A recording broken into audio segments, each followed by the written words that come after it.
Alors, coucou les amis, j'espère que vous allez bien, j'espère que vous allez tous très bien.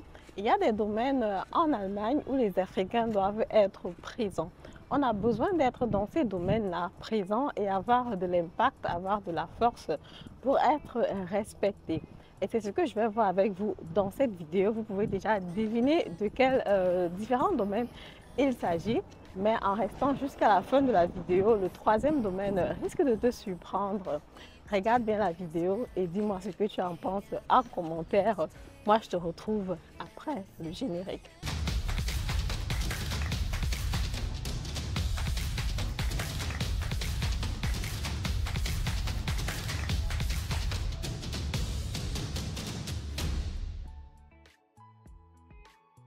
Alors, salut à toi, si tu ne me connais pas encore, mon nom c'est Madeleine Nictedem, je suis investisseur immobilier, entrepreneur dans le domaine de l'immobilier. Si toi, le domaine de l'immobilier t'intéresse, le domaine de l'immobilier te passionne comme moi, c'est que naturellement tu es ici au bon endroit. Je t'invite tout simplement à t'abonner à la chaîne, activer la cloche de notification pour ne plus rater le contenu que je partage très souvent sur cette chaîne. Voilà mon background déjà, parce qu'il y a plusieurs personnes qui posent la question, qui se demandent que, ok Madele, voilà, on va te vidéo en ligne, mais seulement on ne sait pas c'est quoi ton background, c'est quoi ta formation, est-ce que tu fais l'immobilier depuis, qu'est-ce qu'il en est exactement.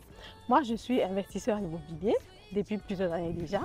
Je suis agent immobilier certifié selon le paragraphe 34C et aussi je suis conseillère financière certifiée selon le paragraphe 34I. Pour ce qui est des études, voilà, j'ai fait des études normales, grandes classiques d'économie ici en Allemagne.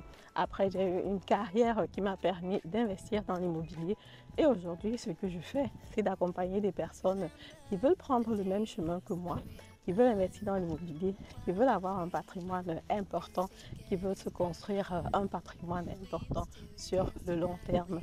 Voilà de ce qui est donc de la présentation. Et si toi, tu veux par exemple profiter de mes services, ce que je propose en premier, c'est la première consultation qui est gratuite. Elle te permet déjà de savoir est-ce que tu peux investir dans l'immobilier, est-ce que tu remplis les conditions, qu'est-ce qu'il faut savoir, quels sont les risques. Et aussi, pendant cette consultation, si on se rend compte qu'effectivement, tu remplis toutes les conditions, j'ai comme ça la possibilité de te présenter des biens immobiliers que tu peux acheter. Ce sont des biens immobiliers locatifs, donc ils sont déjà en location, lucratifs aussi, sur lesquels tu peux investir. Donc, si toi tu es intéressé, n'hésite pas de me contacter. Les informations sont en bas de description. Voilà, rentrons donc comme ça sur la thématique du jour.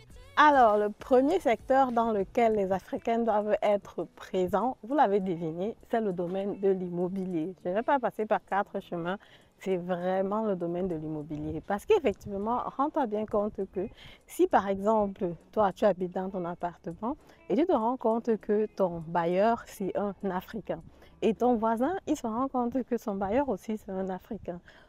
Forcément, il va se rendre compte que bon, ce sont des personnes qu'il faut respecter. Ce sont des personnes qui nous donnent l'habitation. Ce sont des personnes que grâce à eux, on arrive à avoir du logement. Parce que sinon, c'est que ça n'aurait pas pu être possible. Si par exemple, dans un certain quartier, on sait par exemple que c'est les Africains à qui appartiennent ce quartier-là pour faire la location. Du coup, forcément, les Africains vont être plus respectés dans le domaine. Donc du coup, les Africains vont être plus respectés dans la région et même dans les écoles. Parce qu'effectivement, si vous avez remarqué, les personnes qui vivent généralement dans leur maison résidentielle ont des traitements différents à l'école avec leurs enfants et tout le reste que les personnes qui vivent généralement dans les appartements. Donc ceci va jouer un rôle très important pour qu'on puisse se faire respecter, quoi. Donc pour pouvoir traverser certaines barrières, ne plus être en train de se plaindre que oui, ceci n'a pas marché, on n'a pas obtenu ceci, on n'a pas obtenu cela. On peut plus passer à l'action, quoi. Parce qu'en passant à l'action, va pousser les personnes à comprendre que on est une nation qu'il faut respecter. On est une nation où les gens doivent savoir que voilà, les choses bougent aussi de l'autre côté, quoi. Et ça passe effectivement par l'immobilier parce que l'immobilier, c'est un besoin de nécessité de base. Tout le monde a besoin d'une maison dans laquelle il va vivre. Et du coup, si par exemple, tu veux faire le racisme entre parenthèses, tu peux faire ça sur la rue, mais ça sera un peu difficile de le faire à ton bailleur parce qu'effectivement, si ton bailleur te met dehors, tu auras effectivement des difficultés à trouver une autre maison. Il y a plusieurs personnes, quand ils ont déjà une maison, surtout à Berlin, ils restent là-bas pour longtemps, quoi, le plus longtemps possible. Parce que trouver une maison, ce n'est pas facile du tout. Donc, du coup, tu peux avoir des comportements déplacés, mais en face de la personne de qui tu habites, en face de la personne qui te donne la maison dans laquelle tu vas habiter, tu ne peux pas forcément avoir un type de comportement. Donc, du coup, si nous, les Africains, on investit massivement dans l'immobilier, on se dit, OK, l'immobilier, c'est des places to be, c'est quelque chose qu'on doit faire. Si par exemple, un immeuble comme ce qu'on est en train de voir là derrière, on a des personnes qui n'ont que des propriétaires africains, ils ne peuvent pas forcément se tourner contre elles, quoi, parce que ça sera un peu difficile en ce moment-là. Donc déjà, tu as bien compris, le premier point, comme tu l'avais deviné, certainement, c'est le domaine de l'immobilier, c'est le domaine où les Africains doivent vraiment se lancer. Parce que comme je dis, ce n'est pas déjà tout le monde qui peut investir dans l'immobilier. Donc quand on va nous voir dans le domaine massivement, on va comprendre qu'on a rempli certaines conditions et qu'on arrive quand même à faire des choses importantes. Alors, le deuxième point, c'est le domaine de la santé. Parce qu'effectivement, quand tu es malade, tu es malade. Quand tu es malade, tu ne fais pas les plans. Quand tu es malade, tu ne fais pas semblant, quoi. Comme je vous racontais sur un de mes posts que j'ai fait récemment, on est allé en vacances au Rwanda cette année. Après les vacances, on est rentré de Kigali tranquillement. Et on a encore une semaine qu'on fait en famille, quoi, avec mon frère, la belle famille, les cousins et tout ça. Donc du coup, mais on fait ça ici en Europe. Donc du coup, lorsqu'on était en train de le faire, après 3 jours comme ça, déjà c'était la petite qui a commencé avec la fièvre qui allait jusqu'à 39 degrés. Après moi-même, j'ai commencé avec la fièvre. On est allé à l'hôpital, ils ont fait tous les tests, tout comme on voyait d'Afrique là. Ils ont commencé à regarder déjà malaria, Covid et tout. Après tous les tests qu'ils ont fait, les graves maladies c'était négatif et finalement, c'est tout simplement une grippe, quoi. Mais vraiment, le grand frère de la grippe, comme on dit souvent.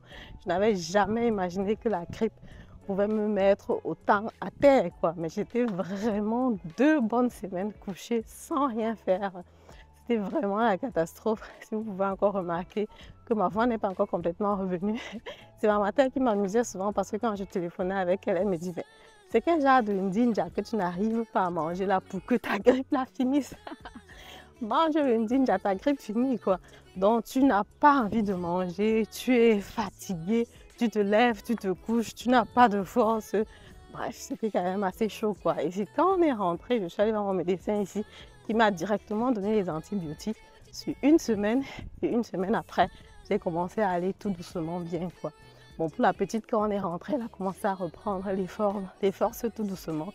Mais bon, je l'ai gardée encore à la maison quelques jours pour ne pas la fatiguer à la crèche. Et puis après, elle a pu recommencer. Donc du coup, je me suis rendu compte pendant cette période-là que quand tu es malade, naturellement, comme pour tout le monde, il n'y a pas de plan, quoi. Quand tu es malade, si tu trouves l'aide, tu prends tout simplement, quoi. Tu ne commences pas à dire que oui, comme l'aide vient de X ou bien comme l'aide vient de Y, je ne prends pas. Dans le domaine de la santé, c'est un domaine dans lequel on doit franchement s'intéresser, on doit franchement être présent. Aujourd'hui, il y a beaucoup d'Africains qui viennent, beaucoup de Camerounais qui viennent, qui vont faire la formation, comme par exemple infirmière, aide-soignante, ou bien travailler dans les maisons des personnes âgées, ce que moi aussi j'ai fait par le passé. Mais on peut aller plus loin, quoi. C'est vrai qu'il y a déjà beaucoup d'Africains médecins.